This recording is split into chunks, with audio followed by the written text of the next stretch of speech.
गायत्री महामंत्र एक बार मेरे साथ दोहराओ।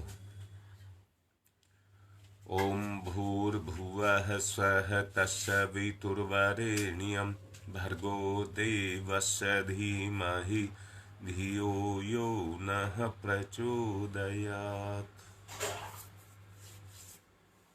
परम पूज्य गुरुदेव की विचार श्रृंखला में आज की कड़ी में मैं ये समझाना चाहूंगा, ईश्वर भक्ति एक प्रगाढ़ अवस्था है, जीव की एक प्रगाढ़ अवस्था है। और वो ऐसी प्रगाढ़ अवस्था है जिसमें जीव की स्थिति उस कीड़े की तरह से हो जाती है जिसको भौरा पकड़ करके दबोच लेता है और अपनी भय भों भों की आवाज का प्रभाव उस पर डालता है और वो कीड़ा भी भौरे की तरह से उसी आवाज को निकालने लग जाता है। ये तदाकार की स्थिति कहलाती है, तादात्म्य की स्थिति कहलाती है। एक दूसरे के साथ कई सामंजस्य की स्थिति बन करके निकल करके आती है। सच को ये देखना, जब ये स्थिति दोनों के बीच में प्रगाढ़ होने लग जाती है तो कीड़ा भौरे पर मुग्ध होने लग जाता है, जबकि उसकी पकड़ में है। पकड़ में होने के बावजूद उस पर मुग्ध होने लग जाता है और स्वयं को भ्रमर के जैसा बना देता है। भगवान श्री कृष्ण ने गीता में 11वें अध्याय के 54वें श्लोक में इसी बात को कहा है। किस बात को कहा है?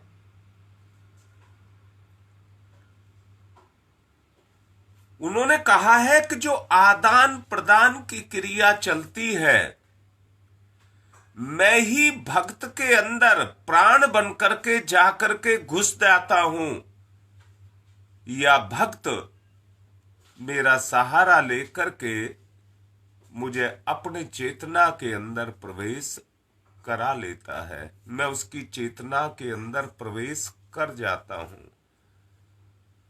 दिखता भक्त है पर काम जो करता है वो भगवान करता है। दिखता भक्त है परंतु भक्त के अंदर जो काम करता है वो भगवान काम करता है। भक्त भगवान पर मुग्ध हो जाता है और दोनों के बीच में तादात्म्य हो जाता है। मनुष्य अनन्य भक्ति से जब ईश्वर को देखने लग जाता है तो भक्ति से ही उसकी बुद्धि के अंदर ईश्वर का प्रवेश हो जाता है। ईश्वर का प्रवेश हो जाता है। ईश्वर सुखी आत्माओं में जहां सूक्ष्म बुद्धि का विकास होता है, वे सांसारिक परिस्थितियों को साफ साफ देखने लग जाते हैं। सांसारिक परिस्थितियों को साफ साफ उनको सब कुछ दिखाई देने लग जाता है। कारण जो हमारी इंद्रियां हैं उनकी अपनी जो निजी गति है वो ईश्वर की गति के सामने गौण होने लग जाती है। इंद्रियों की गति के गौण होने के कारण आत्मा की गति उनके अंदर होने लग जाती है, फिर जीव अपने इंद्रिय भोगों को से परे हो जाता है, अपने आप ही उन इंद्रिय भोगों से परे हो जाता है। उसकी अपनी जो मैंने कीड़े की बात आपसे कही, उस जीव की स्थिति जो इंद्रियों से परे हो जाता है, उसकी अपनी गति उस परमात्मा के अंदर या परमात्मा में जाकर के समाने लग जाती है। अंदर नहीं कहा जा सकता, क्योंकि जीव में और परमात्मा में कोई अंतर है ही नहीं। वहां तो केवल एक ही अवस्था की आवश्यकता है, एक दूसरे में तदात्कार होना, एक दूसरे में, दूसरे शब्दों में कहूं, समाहित हो जाना, उसकी आवश्यकता है। वहां पर और किसी चीज की कोई आवश्यकता नहीं है। इंद्रियों में प्रतिक्षण उठने वाले आकर्षणों में आनंद की क्षणिक अनुभूति निरर्थक साबित हो जाती है, जिससे शारीरिक शक्तियों का अपव्यय रुक जाता है। रुकी ही शक्ति को आत्म कल्याण के किसी भी उद्देश्य में लगाकर मनोवांछित सफलताएं प्राप्त करने में आदमी अपने आप को नियोजित कर देता है। मैं एक आत्मिक निवेदन आप सबसे करना चाहूंगा। जैसा मैंने कल भी बोला था, केवल इंसान ही है जिसमें सूक्ष्म शरीर काम करता है। यहां एक बात मैं कह दूं, भगवान ने जैसी योनि जिस जीव को दी है, उसके गुजारे के लिए उसमें उस तरह के गुण भी दिए हैं। जैसा शरीर दिया वैसा ही गुण भी उनको दिया है। उन गुणों के सहारे वो अपने जीवन का, शरीर का गुजारा कर लेते हैं, परंतु उससे अधिक भगवान ने उनको कोई विशेषताएं नहीं दी। परंतु इस इंसान को भगवान ने जानवर या पशु, कीड़ा मकोड़ा, पेड़ पौधा नहीं बनाया। उसको कुछ अलग हट करके विशेषताएं दी है। उन विशेषताओं का प्रयोग अगर ये अपने निर्माण के लिए करे, अपने आप को उत्कृष्ट बनाने के लिए करे, आवश्यकताओं की पूर्ति के लिए, तो इतना तो सबको दिया है। मैं फिर से पूछ रहा हूं, बच्चे को खाना कौन सिखाता है? सांस लेना कौन सिखाता है? दूसरी चीजें जो ईश्वर प्रदत्त है उनको कौन सिखाता है? बच्चे पैदा करना कौन सिखाता है? ये चीजें तो स्वाभाविक है, परंतु भगवान ने इससे अलग हट करके कुछ विशेषताएं इंसान को दी हैं, और वो इसीलिए दी है कि वो ज्यादा से ज्यादा अपनी उन्नति कर पाए। और ये जितनी भी दी है, ये आपके सूक्ष्म शरीर को दी है, उसी को सूक्ष्म शरीर कहते हैं। अब यहां फिर से कहूंगा, सूक्ष्म शरीर का मतलब है हमारा मन, मन का मतलब है हमारी इच्छाएं। अब मैं आपसे पूछ रहा हूं, ऐसी कितनी इच्छाएं हैं जो आदमी में नहीं पैदा होनी चाहिए? आदमी की खुद की अंतरात्मा उसको मना करती है कि ये गलत है, ये सोच गलत है, परंतु निरंतर आदमी एक भट्टी को अपने अंदर सुलगाए हुए है, सोच की, इच्छा की, वो निरंतर उसके अंदर जल रही है। जो शक्ति हमारी प्रगति में जाकर के लगनी चाहिए थी, वो हमें ही जला करके बर्बाद करने में लगती हुई चली जा रही है। अगर आप समझदारी से काम लें तो मैं केवल इतनी छोटी सी एक बात कहता हूं, सिर्फ छोटी सी एक बात कह रहा हूं कि आदमी अपनी सोच पर, केवल अपनी सोच पर अपना कंट्रोल करना शुरू कर दे। छोटी सी, मैं कहता हूं जो अनैतिक इच्छाएं उठ रही हैं उनमें छोटा सा प्रतिबंध लगाना शुरू कर दे। छोटा सा प्रतिबंध लगाना शुरू कर दे। ये इच्छाएं इंद्रियों के माध्यम से हमको भटका रही हैं और हम भटक रहे हैं। ये भटका रही हैं और हम भटक रहे हैं। अगर हम इसी शक्ति को केवल अपनी विशेषता में लगाने लग जाएं, तो ये छोटी सी बात अगर आपको समझ आ जाए तो आत्मिक क्षेत्र में सफलताओं का आपका रास्ता खुल जाए। आत्मिक क्षेत्र की सफलताओं का आपका रास्ता खुल जाए। कोई और खोलेगा क्या? मैंने एक बात कहा है, खोलना तो खुद ही पड़ेगा, परंतु खोलने के लिए किसी समर्थ का सहारा लेना पड़ेगा।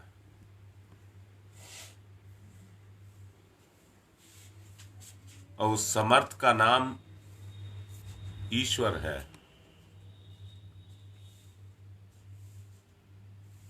वो सहारा हमको लेना पड़ेगा। अगर वो सहारा लेकर के हम चले तो मनोवांछित जो सफलताएं हैं वो पाई जा सकती हैं और निश्चित रूप से पाई जा सकती हैं। दावे के साथ इस बात को कह रहा हूं, निश्चित रूप से पाई जा सकती हैं। परंतु हमारे अंदर वो संकल्प जागृत तो हो। जब तक वो संकल्प जागृत नहीं होंगे हम जस की तस अवस्था के अंदर पड़े रहेंगे। विश्वास के रूप में परमात्मा ने ही हमें वो रास्ता दिखाया है, सुझाया है। मैंने अभी कहा था हमारे बुद्धि के अंदर, बुद्धि को सहारा लेकर के जो क्रियाशील होता है वो भगवान है। हमारी चेतना में प्रवेश करता है, हमारी फीलिंग में प्रवेश करता है, हमारी विलिंग में प्रवेश करता है, हमारे एक्शन में प्रवेश करता है। वो परमात्मा है। निष्काम कर्म में प्रत्येक कर्म परमात्मा को समर्पित हो जाता है। उससे भी एक ही तथ्य व्यक्ति के काम करता है कि मनुष्य प्रति क्षण, हर सेकंड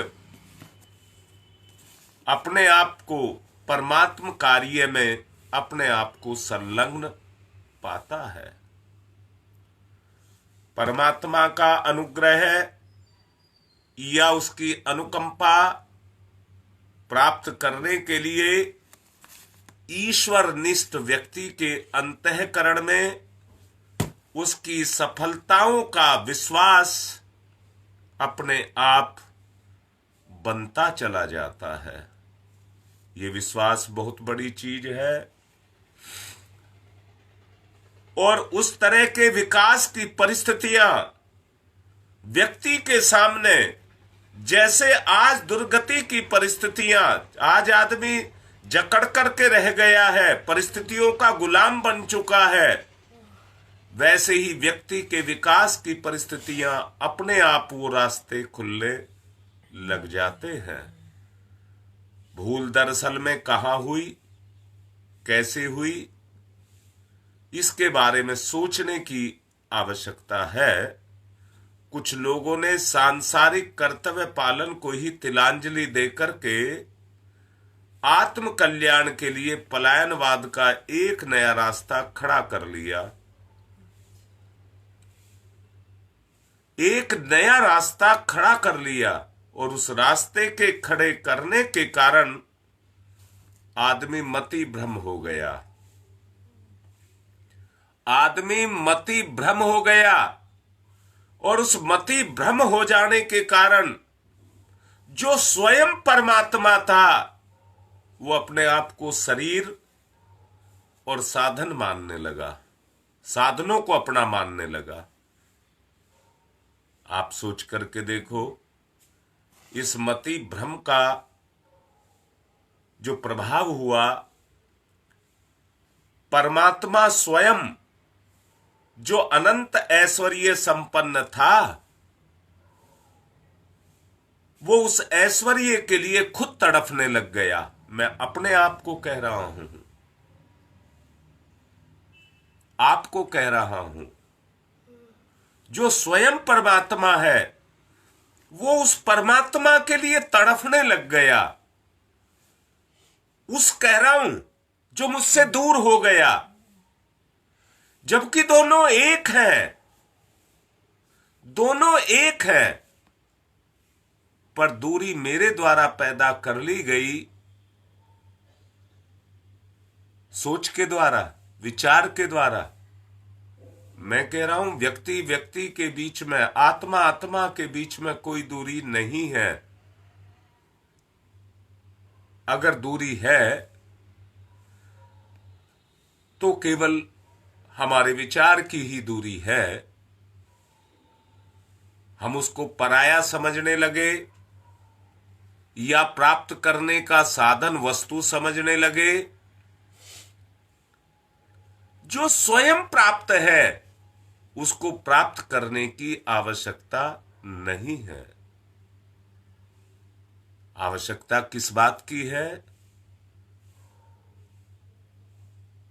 इस बात की है जिस तरह से व्यक्ति शीशे में अपने चेहरे को देख सकता है परंतु अपने चेहरे को खुद नहीं देख सकता। हमको कोई सहारा लेना पड़ेगा जिससे हम अपने अंदर छुपे हुए अपने भगवान को पहचान सकें और क्रियाशील कर सकें। ये जग, ये संसार, ये सब उसने इसीलिए दिया है कि किसी तरह से हम अपनी वास्तविक स्थिति को जान सके, अपने आप को खोज सके। सच बताओ, क्या हमारा जीवन उसने ऐश्वर्य संपन्न नहीं बनाया? ऐस समझते हो? ऐस माने ईश्वर, ऐश्वर्य जो ईश्वर से संपन्न हो। उसने हमारे जीवन को ऐश्वर्य से संपन्न अर्थात अपने आप को हम में घोल दिया। उसने अपने आप को हम में घोल दिया। उसने दुनिया को पैदा ही नहीं किया है परंतु उसके साथ जाकर के जुड़ा भी है और जुड़ करके अपनी दुनिया को चला रहा है। जुड़ करके अपनी दुनिया को चला रहा है। उसने ही दुनिया को बनाया है और वो ही दुनिया को चला रहा है। मैं दोबारा से कहता हूं, एक मां और पिता मिलकर के बच्चे को पैदा करते हैं, पर मैं आपसे सवाल कर रहा हूं उसका पालन पोषण कौन करता है? मैं यह कहूंगा जो पैदा करते हैं वो ही पालन पोषण करते हैं। अब फिर से कह रहा हूं, मां बाप की क्या बिसात है, उनमें ऐसी कौन सी वो है विशेषता कि वो बच्चे का निर्माण कर देते हैं? वो विशेषता भी भगवान की ही दी हुई है। सच को देखो, जितनी माताएं हैं, जब तक मां नहीं बनी तो मां के गुण पैदा नहीं होते, पिता में पिता के गुण पैदा नहीं होते। पर जब उनमें पैदा करने के गुण पैदा हो जाते हैं तो वो माता पिता भी बन जाते हैं, वो गुण भी उनके अंदर क्रियाशील हो जाते हैं। और अपने बच्चे को वो दुख उठा करके, अपने आप दुखों को उठा करके अपने बच्चे को पालते और पोसते हैं। ठीक इसी ही तरह से परमात्मा हमें जन्म ही नहीं देता, उसने हमें अपने से अलग नहीं किया है। अपने संसार को क्रियाशील करने के लिए उसने अपने आप को बखेरा है। हम उनके अंश हैं। उसने बखेरा है तो उसे काम मिल गया बटोरने का उसने रास्ता बनाया है, उसी को मुक्ति कहते हैं। ईश्वर तो बहुत इच्छाएं रखता है, बड़ा प्रसन्न होता है कि मेरा जीव मेरी तरफ को लौट करके आए। बखेरने का सुख उसने लिया, पर बटोरने का आनंद भी वो लेना चाहता है। अंदर से सुनना बात को। आप भी माता पिता के रूप में आप भी अपने आप को बखेर रहे हैं, पर जब बच्चे समर्थ हो जाते हैं, योग्य हो जाते हैं और अपनी योग्यता का लायकता के रूप में प्रमाण देते हैं, तो पैदा करने वाले माता पिता को भी आनंद मिलता है जो उसे कहीं से नहीं मिल सकता। मैं आप लोगों से कह रहा हूं, उपासना से जो हमारी बौद्धिक क्षमता बढ़ती है, उससे हमारी सूक्ष्म शक्ति का विकास होता है। अभी जो मैंने कहा, अपने बच्चों से माँ बाप को जब आनंद मिलने लग जाता है तो उसका बौद्धिक शरीर, सूक्ष्म शरीर गदगद हो जाता है और वो अपने आप को ज्यादा ऊंचा, महान, परिष्कृत, क्योंकि वहां अंतरात्मा काम करती है, अपने आप को महसूस करने लग जाता है। आत्मीयता विकसित होती है, दूरी मिटती है, आत्मा आत्मा का साथ देती है, दूरी मिटती है, लगाव बढ़ता है, प्रेम बढ़ता है, एकता आत्मीयता के रूप में पैदा होती है और दोनों के बीच में उस तरह की समानता पैदा होती हुई चली जाती है। सूक्ष्मता जब अनवरत रूप से क्रियाशीलता में बदलती है तो उसके अंदर उदय होता है, ईश्वरीय गुण का उदय होता है। उस समय परमात्मा अपने भक्त को क्रियाशील बनाकर उसे संसार के अनेक सुख और ऐश्वर्य और भोग प्रदान करता है। करता कौन है? ईश्वर। परंतु ईश्वर उसको अनंत सुख, ऐश्वर्य इस दुनिया में देता है। भगवान ने किसी को घाटे में नहीं रखा है, भगवान ने किसी को घाटे में नहीं रखा है, किसी को दुख में नहीं रखा है। हम अपने कर्मों से हैं, हम अपने कर्मों से हैं। अगर उस अनिवार्य क्रियाशीलता के उदय होते के साथ ही परिश्रम की आदत, पुरुषार्थ की आदत हमारे अंदर जग जाए और वीरोचित गुण हमारे अंदर जगते हुए चले जाएं, तो कोई अभाव का नाम आपके साथ रह ही नहीं सकता। परमात्मा अपने भक्त को क्रियाशील बनाकर उसे संसार के अनेक सुख जो उसने पैदा किए हैं, अनेक ऐश्वर्य जो उसने पैदा किए हैं, अनेक साधन सुविधाएं जो उसने पैदा की है, वो सिर्फ इंसान के लिए पैदा किए हैं, सिर्फ इंसान के लिए पैदा किए हैं। जैसे माँ बाप की संपत्ति पर, साधन पर बच्चे का अधिकार होता है, ऐसे ही जीव का अधिकार परमात्मा पर हो जाता है। मनुष्य स्वयं बेवकूफी ना करे तो वो चिरकाल तक उसका सुख उपभोग कर सकता है और आत्म कल्याण का लक्ष्य भी पूरा कर सकता है। देखिए कैसी बात कह रहा हूं, जिसकी आज तड़प हमारे अंदर है, हम तड़प रहे हैं अंदर से, काहे के लिए बताओ? धन दौलत ऐश, इनके लिए कौन नहीं तड़प रहा? और वो हमारा स्वाभाविक अधिकार है, ना कि हमें उसे तरसने के लिए है। जीव या मनुष्य परमात्मा की ही दुर्बल और विकृत भाव के कारण एक अवस्था है, एक अवस्था है, परंतु दरअसल में वो जीव कोई वस्तु नहीं, परमात्मा ही अनेक रूपों में परिभाषित हो रहा है। व्यक्ति उस सच को नहीं समझ पाता, सच को नहीं समझ पाता। जब तक हमारी कल्पना जीव भाव में रहती है, तब तक अपनी शक्ति और सामर्थ्य भी वैसी ही बनी रहती है, तुच्छ और कमजोर दिखाई देती रहती है।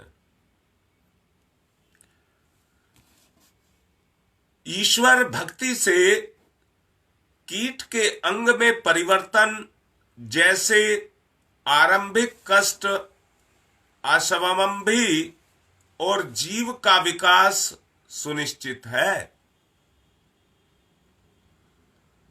आरंभ में वो स्वार्थ, परमार्थ, माया, ब्रह्मा, लोक, परलोक, मोह और ममता, इनसे परेशान रहता है, परंतु जैसे जैसे कीट पतंग का उदाहरण आपको दिया,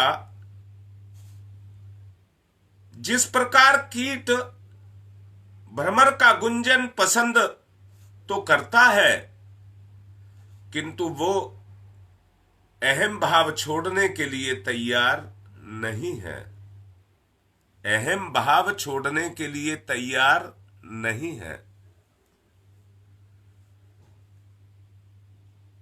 तो सोच करके देखो कैसे परिवर्तित हो जाएगा। परंतु वो ही कीट जब भ्रमर में रस लेने लग जाता है तो वो भी उसकी नकल करने लग जाता है, उसके अंदर भी उसी तरह के गुण पैदा हो जाते हैं। अपने आप को जिद पर अड़ाए रहना, अपने आप को मचलाना, साधना की आरंभिक अवस्था, उसे पार कर लेने पर जब व्यक्ति नितांत ब्राह्मी सत्ता अर्थात उस परमात्मा के साथ या गुरु के साथ तादाकार करता है, तो उसका अहम भाव एक विशाल शक्तिमान स्वरूप के रूप में विकसित होने लग जाता है, प्रणीत होने लग जाता है।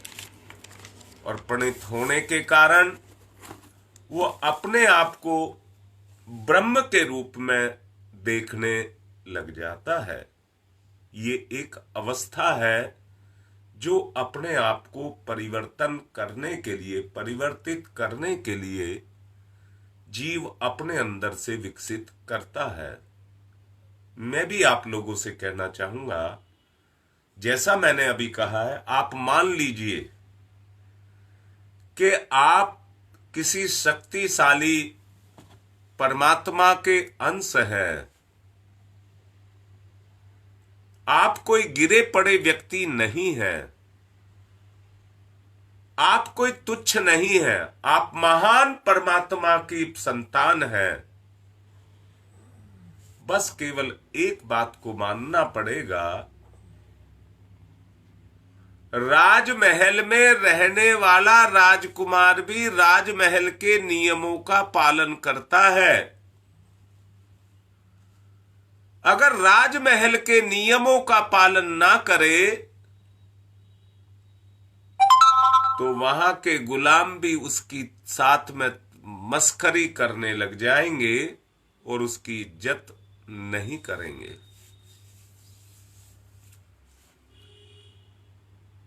इसलिए उसको उस अनुशासन में बंद करके रहना पड़ता है। मैं भी आपसे यही कह रहा हूं, जो ईश्वरीय अनुशासन है, जो उसने विशेषताएं इस जीव को दी हैं। मैंने शुरू में कहा था कि भगवान, देख भी लीजिए आप, दुनिया में जितने भी जीव हैं उनको जैसे शरीर मिले हैं उनका गुजारा उसी शरीर में मस्ती के साथ हो जाता है। उन्हें कुछ एक्स्ट्रा कहीं से मांगने की आवश्यकता नहीं पड़ती। तो हमारा क्यों नहीं होगा? इंसान का क्यों नहीं होता?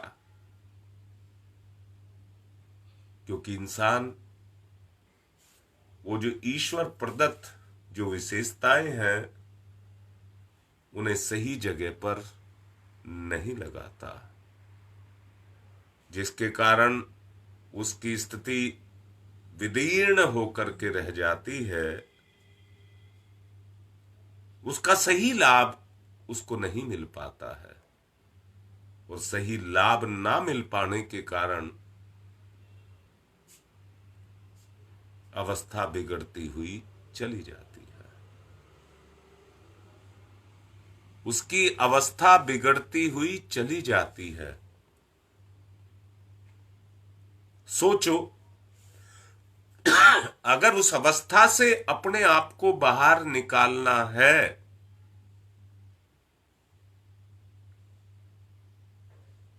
तो हमें ऐसा कुछ करना पड़ेगा कि हम उस स्थिति को पकड़ सकें। और वो परिवर्तन किससे आएगा? हमारी बुद्धि के अंदर, हमारी चेतना के अंदर, बुद्धि के अंदर। इस शरीर में, पिंड में, जैसे ब्रह्मांड में एक सूरज काम करता है, इस पिंड में भी एक सूरज काम करता है जिसको बुद्धि कहते हैं। मैंने अभी पिछले दिनों प्रवचन में कहा था, जिसमें मैंने कहा था कि सत्य है, सूरज निकला हुआ है, सामने सूरज है, परंतु क्या ये सत्य है? आपने सूरज को महसूस किया आंख से देख करके,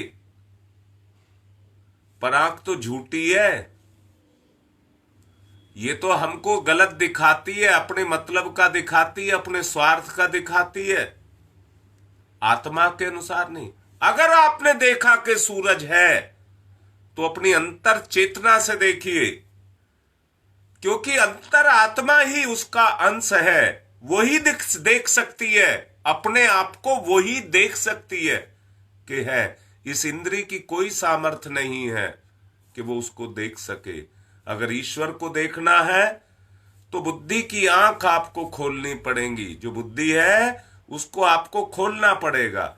जब ईश्वर का प्रवेश इस बुद्धि के अंदर हो जाएगा तो इसके बुद्धि के अंदर, इस चेतना के अंदर ईश्वर क्रियाशील होता हुआ चला जाएगा। फिर जो काम करेंगे वो सब ईश्वर समर्पित होगा, क्योंकि ईश्वर ही करने वाला है, ईश्वर ही जिम्मेदार है, ईश्वर ही सब चीज का मालिक है। संसार में सुख, स्वामित्व और विकास के लिए जो तीसरी वस्तु है, जो आवश्यक है, वो शक्ति है।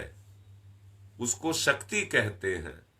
ये शक्ति जिसको मिली है उसकी बुद्धि और साधन वो पाकर के उसी क्षेत्र में वो क्रियाशील होने लग जाते हैं, उसी क्षेत्र में क्रियाशील होने लग जाते हैं। सच को देखो, जब ये शक्ति साधन सही जगह पर लगने लग जाते हैं तो हमारी उन्नति होगी या नहीं होगी।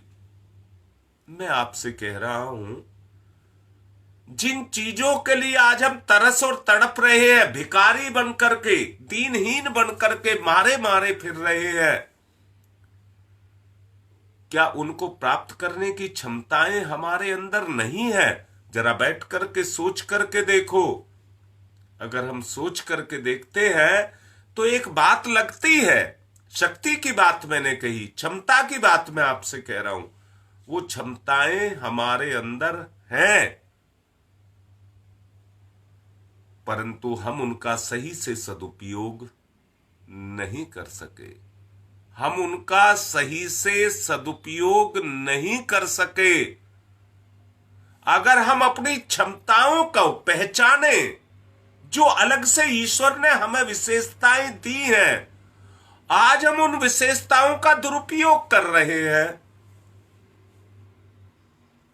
आपको ईश्वर ने आंख दी है तो साथ में बुद्धि को भी लगाया है, कान दिया है तो इसके साथ में भी बुद्धि को लगाया है। हमारा स्वार्थ काम करता है, बुद्धि काम नहीं करती। करती है तो मानते नहीं, अपनी चलाते हैं, जिद करते हैं। ईश्वर की नहीं चलती। ये कान तो काम करता है, पर इसमें ईश्वर काम नहीं करता। आंख तो काम करती है, इसमें ईश्वर काम नहीं करता। हमारी पांचों जो ज्ञानेंद्रियां हैं वो काम तो करती है, परंतु उसमें स्वार्थ काम करता है, ईश्वर काम नहीं करता। आवश्यकता इस बात की है कि ये आत्मा के औजार हैं, साधन है। ये आत्मा के अनुसार चले। अगर ये आत्मा के अनुसार चलेंगे तो निश्चित रूप से जान लेना, इन साधनों के अंदर आकर के परमात्मा बैठ जाएगा, जिसके कारण जीव की दिन पर दिन उन्नति होती हुई चली जाएगी। दिन पर दिन उन्नति होती हुई चली जाएगी और उस जीव का विकास होता हुआ चला जाएगा। परमात्मा भाव अपने निश्चित समय पर पकता है, इसलिए फल देखने के लिए मनुष्य को ही निर्धारित नियमों के साथ उस समय की प्रतीक्षा करनी पड़ती है, जिसमें परमात्म रूपी फल हमारे अंदर पक जाए। अगर परमात्म रूपी फल हमारे अंदर पक गया तो निश्चित रूप से जान लेना, उसके पकने के साथ ही हमारी मुक्ति निश्चित है। हमारी मुक्ति निश्चित है। और यह भी निश्चित है कि मनोवांछित सफलताएं आपको मिलेंगी। जीवन विकास का जो अधिष्ठाता है वो आपको अधिक से अधिक सफलताएं देता चला जाएगा और आपको ईश्वरीय तुल्य बना करके रख देगा। आप ईश्वर के समतुल्य बन करके तैयार हो जाएंगे। उसकी भक्ति के बिना सब कुछ जो विकास है वो उपलब्ध नहीं हो सकता। सफलता तभी मिलेगी जब हम उसको समर्पित हो जाएंगे। जिसकी हम जीवन में कामना करते हैं वो चीजें आपको नहीं मिल पाएंगी।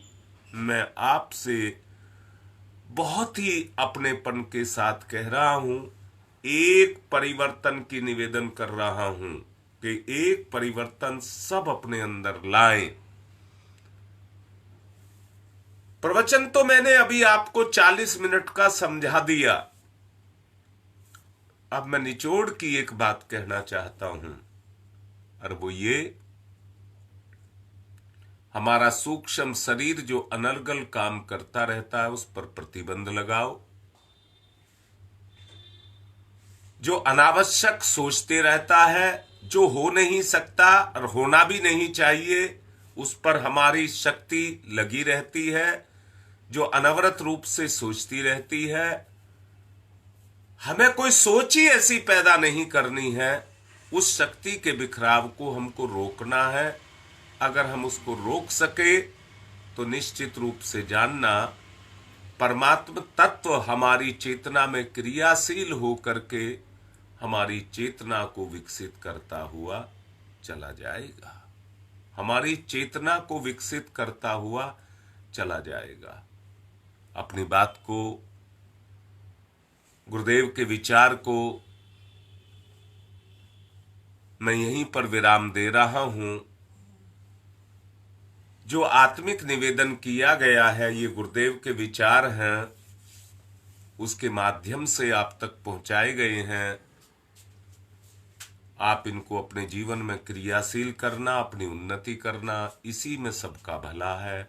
और मैं ये कहूँगा, सबका मंगल, सबका भला, सबका भला हो।